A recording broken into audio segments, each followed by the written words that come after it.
this is Animat, and welcome back to the Muppet Vlog. Now this time we're looking into the 13th episode of The Muppet Show, which features the one and only Bruce Forsyth.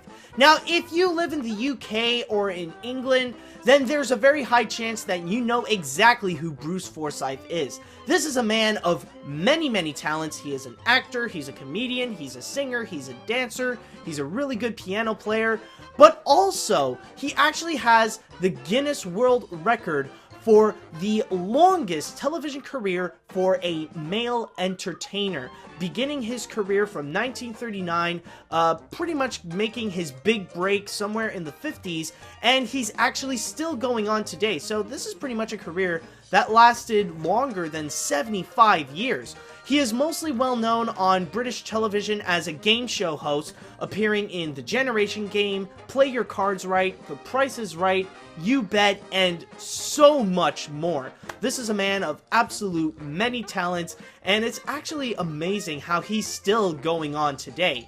In many ways, you could say that he's like the British Dick Van Dyke in a sense. And with his talents, what he did by going into The Muppet Show, he definitely spread his talents all along to the episode. Now, if I may start off with what's probably one of the best aspects of the episode is the backstage story, where Fozzie goes up to Kermit and he wants to train him in order to handle hecklers, where he's starting to be sick and tired of Statler and Waldorf always making comebacks to his bad jokes, and now he wants to go and, like, you know, try to turn it into a tennis game where, like, he wants to play and, like, fight back, actually. It ends up with a lot of great jokes, a lot of great punchlines, and even at the end when Fozzie would actually go against Statler and Waldorf, he would have the help of Bruce Forsyth in order to get help to go and fight against Statler and Waldorf and find some great comebacks against them, which actually leads to some pretty great results, and probably one of Fozzie's best bits of the season, actually. It's highly enjoyable, it's a lot of fun, and overall, it's just really good. It's just great. It's really entertaining. And as for many of the other bits, there is also I'm My Own Grandpa, which, looking into it, I've known the song for a while, which actually, it says here it is a novelty song written by Dwight Latham and Mo Jaffe. Oh, okay. I thought it came out of somewhere, but it's actually, you know, it's a fun and enjoyable song that I'm sure that a lot of people would enjoy, but I can understand if a lot of people would find it pretty messed up, because technically it's about this guy talking about his crazy situation where his daughter apparently married the guy's dad, basically. So, like, in a sense, the girl, the daughter ended up marrying her own grandfather, which all ends up leading to many conclusions that he's his own grandpa. It's messed up, yes, I know, especially with the fact that they decided to bring in like the country hillbilly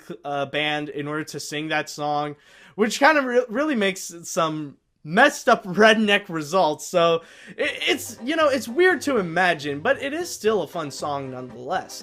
And especially with the execution, it's a lot of fun. Oh, and also, there is one other moment that is actually highly enjoyable and a lot of fun, is actually the opening number with the Smurfs. This is one of the more memorable Muppet aspects where it's pretty much all about the creativity. There's no singing, it's not really about the song itself, it's about the Muppets being the Muppets, where we got these weird, horn-nosed-like Muppets, and pretty much they're just dancing around. This actually led to some great results, some great Muppet-like entertainment, and it's just a lot of fun. This is like another one of those skits where we actually see, like, the fun side of the Muppets. Like, this is where the creativity of the Muppets pretty much conquers the musical number. But then we also have Bruce Forsyth himself, which I gotta say, this is pretty much one of the moments where his talents are actually used to his full potential. Like, now they know that he can do so many things, and they really used it very strongly. It started out like with a musical number where he would sing All I Need Now Is the Girl, and honestly, that could be one of the more weaker aspects that would also include Bruce Forsyth himself. And that's mostly because it doesn't necessarily have a focus. I mean, like, the song is actually pretty good. Like, it's well sung. The dance routine is a lot of fun. But then there's also a comedic aspect, which is also pretty funny with Bruce Forsyth and this big bird. But, like, it actually both ended up being... like, when put them together, it just doesn't feel like they have a focus. It doesn't really know if it wants to be a musical number or a comedy bit. And that's where I feel like it kind of feels a little bit iffy. Like, they're both great aspects. They just don't seem to work together. But, you know, at least it's still, like, it's still entertaining when you get either one. But I will say, there actually is one thing that's very interesting to talk about that musical number in particular. Now, apparently, there was a bit of controversy. There was a little clip that was apparently taken off where Bruce Forsyth was dancing with this big bird, and apparently, the bird's neck just went in between his legs, and it actually got cut off by being a little too suggestive. Now, let me show you a bit of that big bird right over here, and if you look at it, and if you can imagine, like if it goes in between Bruce Forsyth's legs, you know, at that point, maybe you can understand why it had to be cut off, because it looks a bit... like, honestly, I don't blame them. It looks a bit, yeah, I mean, I don't know, I feel like maybe that's a bit of bragging there. It's like, yes, mine is bigger than yours, in a sense. But it is still a very interesting bit to mention, and, you know, kind of surprising that there is actually something from the Muppets that had to be cut off. So, you know, that's a fascinating little aspect to mention. But then at the same time, there was also, we also saw him in a comedy routine, which I've previously stated earlier, where Bruce Forsyth is helping Fozzie out in order to battle against Statler and Waldorf with their heckling and stuff like that. So that was definitely a great bit where we see his comedic talents. And then we also saw the last bit of Let There Be Love, where he was singing with Miss Piggy, with this romantic little song. But not only that, like, he was also playing the piano, so that was honestly highly impressive. So with all that they've done with Bruce Forsyth, I've honestly never felt so impressed with what they can do with this, with one special guest star. Like, they brought him in to do a song and dance routine, they brought him in to do a little comedic bit, and also they brought him in order to go and sing and play the piano at the same time.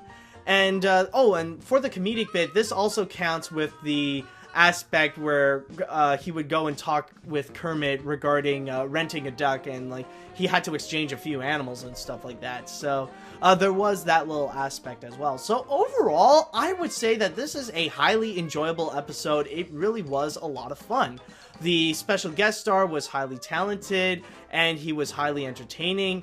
The story with the Muppets is a lot of fun. So overall, this is definitely an enjoyable, great episode. So this is definitely one that you should check out if you want to have some good laughs and you want to have a lot of fun at the same time. So overall, as a Muppet Show episode, this is definitely a lot of fun. And that is pretty much it for this episode. So I just want to thank you guys so much for watching. And until next time, to see what we got with the Muppet Show, see you later, dudes!